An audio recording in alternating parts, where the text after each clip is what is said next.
Bonjour à tous et bienvenue sur le podcast Cardano français. J'espère que vous allez bien et que votre semaine se termine en beauté. Alors, comme vous pouvez le voir, je ne porte plus de t-shirt de Cardano, tout simplement parce que selon moi, nous sommes officiellement sortis du bear market. Tout simplement parce que même si je savais qu'on allait monter, redescendre tranquillement pendant cette prochaine année, eh bien, il fallait quand même faire attention parce que l'économie macro était quand même incertaine. Mais ce qu'on a vu cette semaine, justement, c'est Bitcoin qui est passé à travers les 30 000 $. Donc, malgré que certaines personnes pensent toujours que Bitcoin peut redescendre à 25, à 20, voire même 15 000 $, ce que j'en doute personnellement et on va le voir très rapidement, eh bien, je pense que officiellement, nous sommes sortis du bear market. Nous sommes officiellement dans un pré-bull run. Donc, le pré-bull run, évidemment, vous le savez, c'est là qu'il faut commencer à accumuler et se préparer psychologiquement au bull run qui va arriver justement dans les 12 prochains mois, très certainement. Et si tout va bien, on devrait doubler le prix de Bitcoin, possiblement justement à la fin du prochain bull run.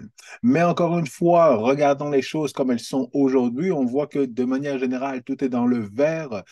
Et justement, le sujet de la vidéo d'aujourd'hui va être particulièrement Hydra et également Lace. Alors, je sais qu'évidemment, il y a beaucoup de nouvelles qui sont sorties dans les dernières semaines. J'aimerais justement couvrir toutes ces nouvelles-là, mais possiblement que je ferai prochainement une vidéo plus courte, rapid fire, avec justement plusieurs mises à jour et plusieurs updates, sans aller dans le détail de chacune de ces nouvelles-là, mais au moins pour que vous soyez en mesure d'être à jour avant la revue mensuelle de Cardano qui va arriver dans le fond à la fin du mois d'avril.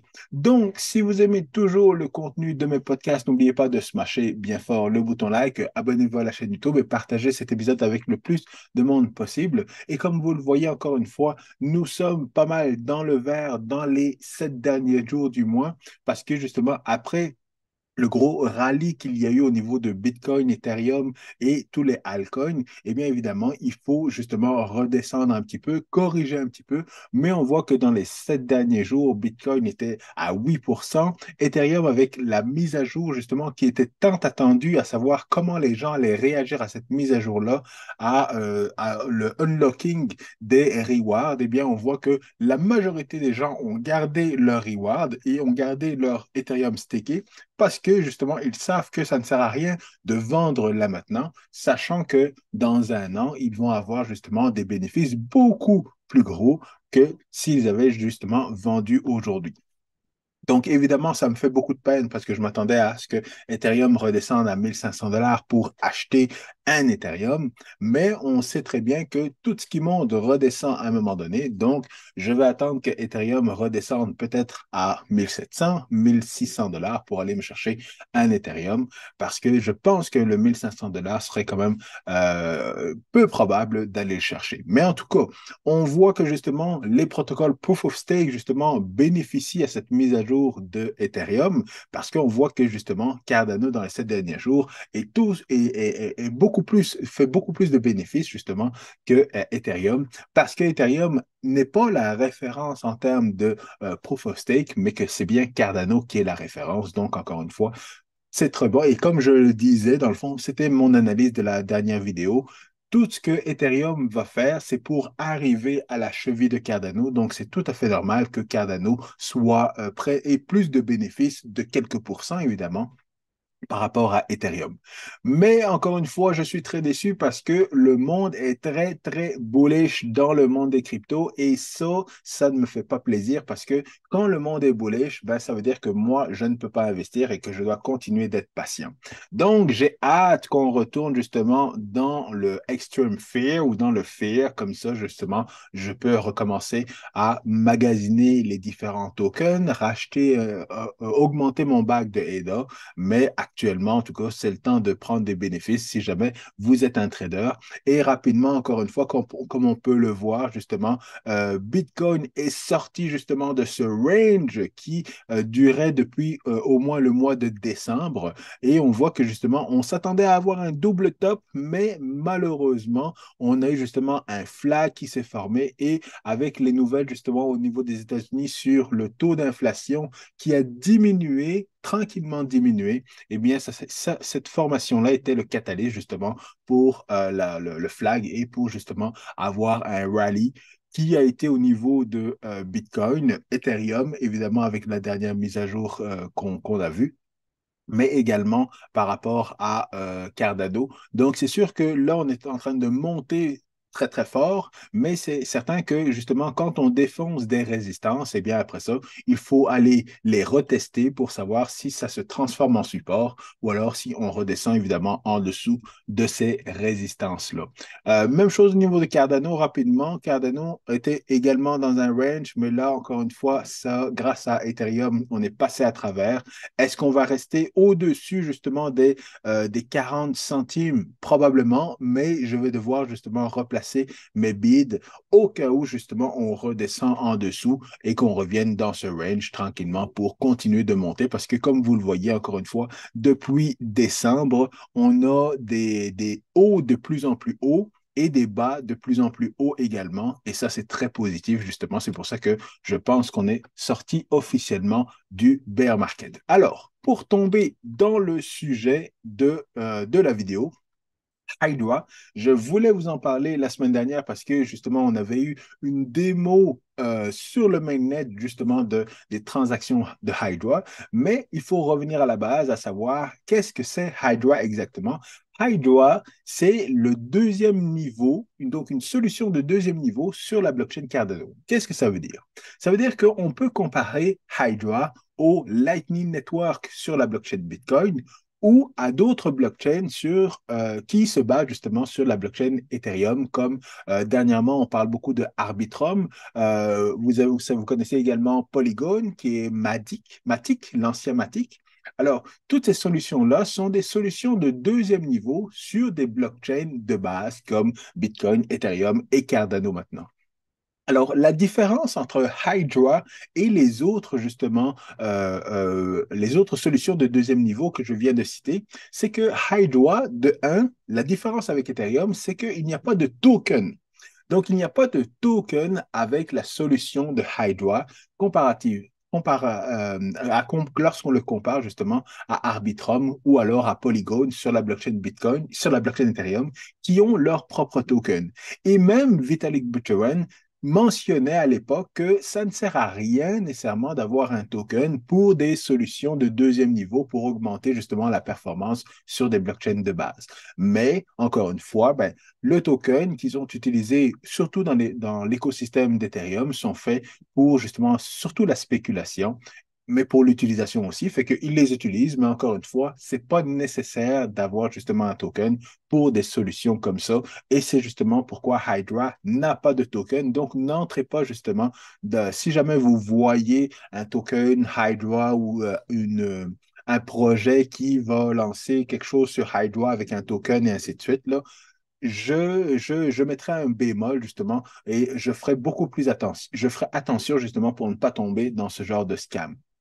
Mais Hydra ressemble beaucoup plus au Lightning Network sur la blockchain de Bitcoin, où vous savez, donc, dans le fond, certaines personnes peuvent avoir justement des nœuds sur le Lightning Network pour faciliter les transactions. Mais sauf que ce qu'il faut savoir, c'est que Hydra, c'est une famille de protocoles, donc il y a plusieurs protocoles qu'on peut utiliser justement et plusieurs formes qu'on va voir justement qui peuvent être utilisées pour justement la performance des transactions au niveau de la blockchain Cardano. Et ce qu'on sait, évidemment, on a entendu parler de Mithril, mais Mithril, j'en parlerai dans une autre vidéo parce qu'on n'a pas eu énormément justement d'informations là-dessus, mais on sait que Mithril va surtout être utilisé au niveau des wallets. donc pour avoir rapidement de l'information sur la blockchain, donc valider que toutes les transactions sont valides sur la blockchain Cardano sans avoir nécessairement à télécharger la blockchain Cardano au complet, parce qu'on sait que parfois il peut y avoir des problèmes avec les full nodes ou alors avec Daedalus, notamment le wallet Daedalus, parce que la synchronisation est beaucoup plus lente et qu'il faut avoir beaucoup d'espace disque pour justement avoir toute la blockchain Bitcoin. Et si vous avez des problèmes pour télécharger la blockchain Bitcoin, imaginez ce qui commençait avec la blockchain Bitcoin, comme l'a soulevé justement Psycomb dans notre groupe Telegram. Donc voilà, vous savez que Hydra, c'est la solution de deuxième niveau sur la blockchain Cardano. Et ce qu'il y a de bien, c'est qu'on sait que cette blockchain-là, et que cette solution-là, eh bien, elle peut être utilisée dans différents use cases. Seulement, il faut faire attention avec les use cases parce que souvent, les ingénieurs ou les inventeurs, dans le fond, se disent, voici une solution pour un problème en particulier, sauf qu'à travers le temps, on se rend compte que justement, la solution ou la solution n'est pas approprié nécessairement pour le use case, mais pour bien d'autres use cases et bien d'autres utilisations qui arrivent au fur et à mesure de l'utilisation de la solution. Mais encore une fois, pour remettre en contexte Hydra, eh bien, IOHK, dans le fond, a mentionné différents use cases dans lesquels on pourrait utiliser Hydra, notamment dans un jeu de poker. Donc, si jamais on veut faire une partie de poker sur la blockchain, eh bien, au lieu de congestionner justement le premier niveau, la blockchain de base de Cardano avec plein de transactions, eh bien, autant justement avoir justement une solution Hydra qui serait un second niveau. Là, on fait justement, on joue au poker, on empoche les mises et ainsi de suite. Et puis à la fin, on fait une seule transaction pour savoir telle personne a remporté tout ou elle a fait un all-in puis elle a tout gagné. Et on fait une seule transaction sur la blockchain et ça termine là. Et on ferme justement le Hydra Head qui était utilisé pour le jeu de poker. Même chose au niveau justement des paiements de personne à personne ou les paiements inter-wallet. Donc ça, c'est quelque chose qui risque d'être utilisé notamment par Binance, Kraken et ainsi de suite, parce que ça pourrait justement être des gros joueurs qui ont des Hydra Head et à ce moment-là, ben, ils s'envoient justement les tokens d'un channel à l'autre, mais tout ça appartient à Binance. Et à ce moment-là, lorsqu'ils veulent fermer justement le Hydra Head, ils font une seule transaction on-chain. Et à ce moment-là, c'est encore une fois plus facile et on évite la congestion sur la blockchain de base. Même chose au niveau de NFT auction et ainsi de suite. Le principe, vous commencez à le comprendre. Donc, c'est pour enlever de la congestion sur la blockchain de base et avoir une plus grande rapidité en termes de transactions. Ce qu'il y a d'intéressant, c'est que, encore une fois, Hydra, c'est une famille justement de solutions. Donc, on a justement le Hydra de base, comme on le connaît. Donc, on a justement des Hydra Head qui font des transactions entre eux. Et par la suite, justement, il y a un settlement qui se fait justement sur la blockchain de base. Il y a Delegated Hydra Head. Donc, à ce moment-là, c'est encore une fois, si jamais quelqu'un lance justement une blockchain sur Cardano et elle utilise un Hydra Head pour justement, pour cette blockchain-là, au niveau des transactions de cette blockchain, à ce moment-là, ben, il pourrait y avoir des stake pool opérateurs, encore une fois, qui s'assurent de valider les transactions au niveau de chacun des Hydra Head. Et à ce moment-là, ben, il y a des gens qui pourraient déléguer les tokens pas des ADA en particulier, mais les tokens justement de cette nouvelle blockchain sur Bitcoin, donc cette sidechain si on veut, ils pourraient déléguer ces tokens-là aux différents SPO qui s'occupent de gérer ce réseau-là. Et à ce moment-là, ben, encore une fois, il n'y a pas de congestion sur la blockchain Cardano parce que tout se passe au niveau justement du mini-réseau qui est créé grâce à Hydra. Donc ça, évidemment, il faut avoir confiance au projet, il faut avoir confiance au stake pool opérateur, mais encore une fois, si tout le monde fait son travail, eh bien, c'est bénéfique, évidemment, pour tout le monde.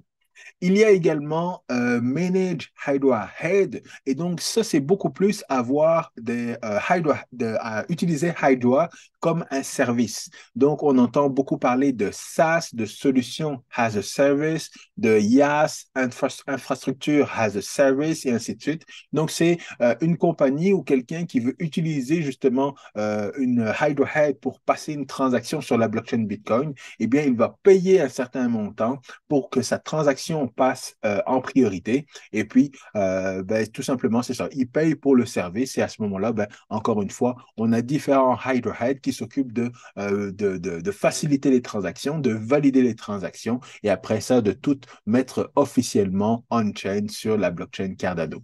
Donc, comme vous le voyez, il y a le dernier Starshape Head Network.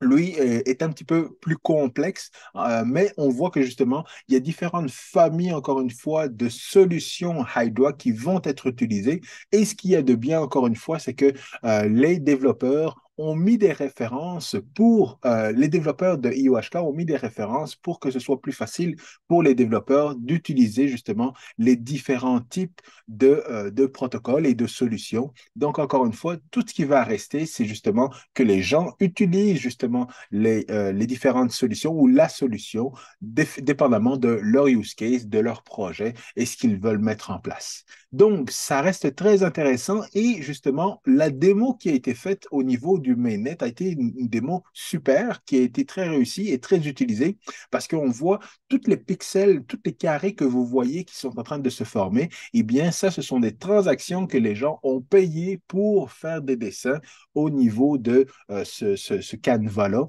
Et ben, en tout cas, je trouve ça, c'est cool de le voir. Personnellement, je n'ai pas gaspillé d'ADA pour pour ça, mais c'est très bien. Tous ceux qui ont pris le temps de tester Hydra, félicitations. Et on voit que ça fonctionne bien.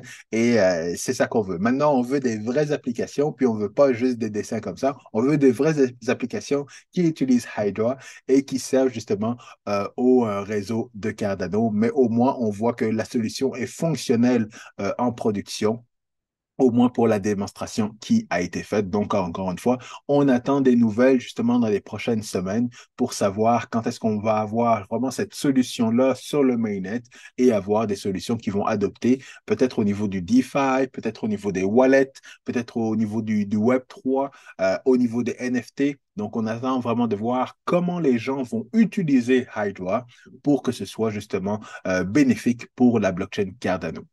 Alors, parlant de wallet, je sais qu'il y a eu beaucoup de discussions et avec le prochain bull run qui arrive, eh bien, c'est sûr que les gens commencent à se dire, bon, ben, qu'est-ce que je peux utiliser comme wallet pour garder mes ADA et pour ne pas dépendre justement d'un exchange pour garder mes ADA.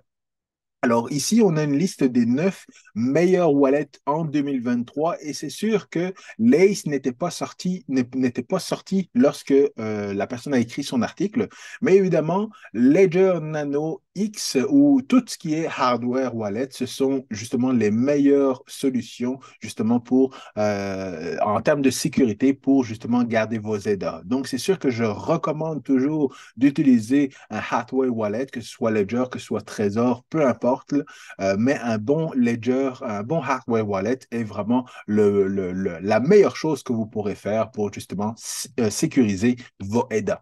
Par la suite, il y a Eternal. Eternal, je ne l'ai pas utilisé ce wallet-là, mais je sais que c'est quand même une bonne référence. Bon, c'est un wallet qui est surtout utilisé pour les NFT parce qu'il y a beaucoup de connexions justement avec le C Cardano, là, donc non, NFC Cardano, j'ai oublié le terme, c'est pas plus grave que ça, mais c'est beaucoup plus utilisé justement pour CNFT, voilà, Cardano NFT, là, dans ce monde-là, ils mettent beaucoup de références à Eternal. Bon, il y a Typhon aussi, qui est un bon wallet. Nami, que j'ai utilisé pour, je sais plus, pour un projet justement de NFT, notamment les NFT qui donnaient au niveau des Cardano Summit. Dadalus qui est un full node, c'est le premier wallet qui est sorti au niveau de Cardano. Alors, c'est un wallet que personnellement j'aimais, même si il est difficile à setter, difficile à configurer, difficile à synchroniser et tout ça, mais c'est quand même un wallet que j'apprécie quand même et que j'utilise de temps en temps. Mais oui, c'est ça. C'est pas nécessairement dans les meilleurs, surtout lorsque vous commencez dans le monde de Cardano. Gero Wallet. Mais tout ça pour vous dire que le dernier wallet qui est conseillé, c'est Yoroi. Alors malheureusement, Yoroi a bien démarré en termes de light wallet, de light client wallet. Mais on voit qu'effectivement, en termes de mise à jour, eh bien, il y a quelques problèmes. Mais c'est quand même assez triste parce que c'était un wallet que c'est quand même que j'appréciais beaucoup. Mais tout ça pour dire que dans le fond, Lace qui est sorti et justement, il y avait un Twitter Space où ils ont expliqué justement les fondamentaux de Lace. Parce que Lace, on ne veut pas juste que Lace soit un autre wallet, parce que c'est pas un autre wallet qu'on veut, un autre light wallet qu'on veut au niveau de Cardano.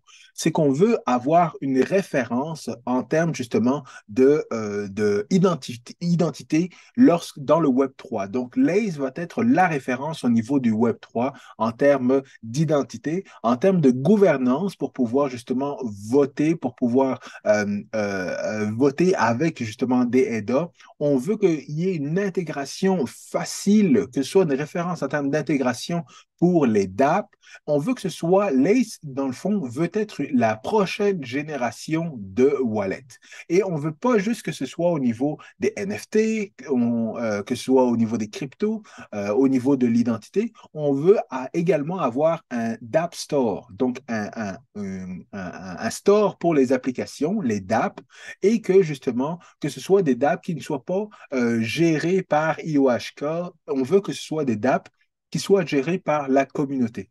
Donc, pour être en mesure de savoir si une application est une bonne application ou une DApp est une mauvaise DApp, eh bien, pour ça, il faut avoir des standards.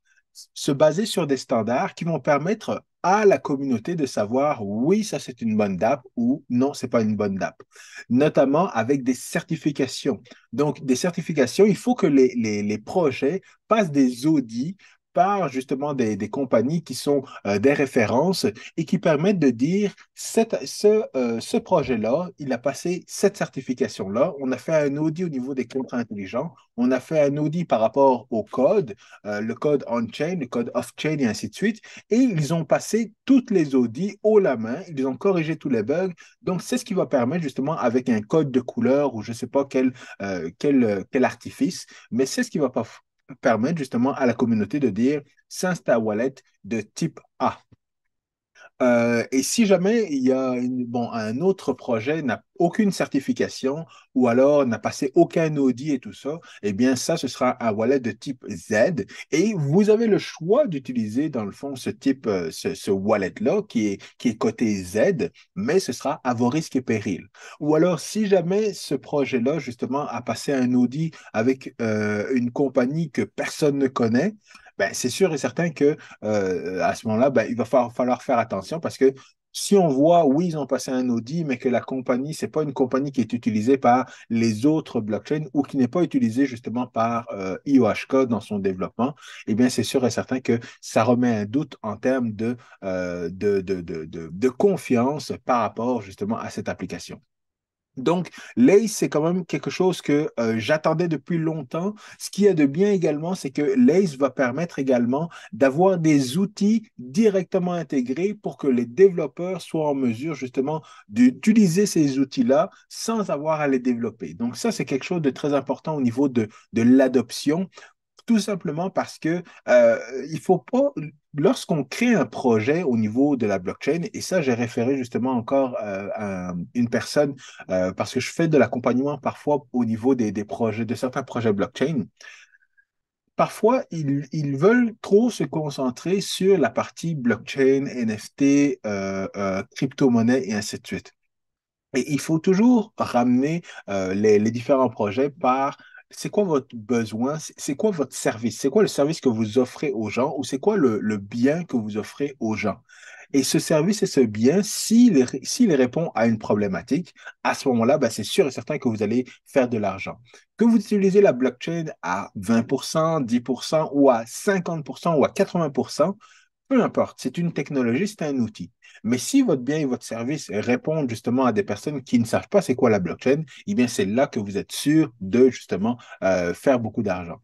Et en ayant des outils d'intégration pour l'identité, pour la gouvernance, pour les DApp, pour le NFT et ainsi de suite, eh bien, ça garantit dans le fond que les développeurs dans chacun des projets se concentrent sur leur business.